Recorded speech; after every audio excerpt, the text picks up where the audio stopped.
कैसे सवार सिरवा पार ए बहनी है आ बहनी बतावा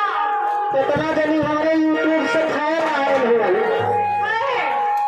यूट्यूब तो हमारे फोन आए हुआ लेकिन खाली हाथों चलिए इंटरनेट ले जुड़िया हम कुछ नाम लेके आए नहीं हमारे पास खाली है बचल बा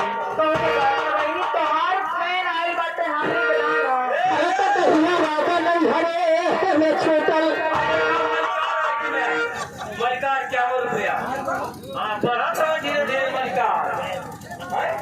लेकिन कैसे मलिकार के कहा कैसे सवार सिरवा पार तो कहिया राजा नहीं हरे में छूटल कैसे सवार सिरवा पार तो कहिया राजा नहीं हरे में छूटल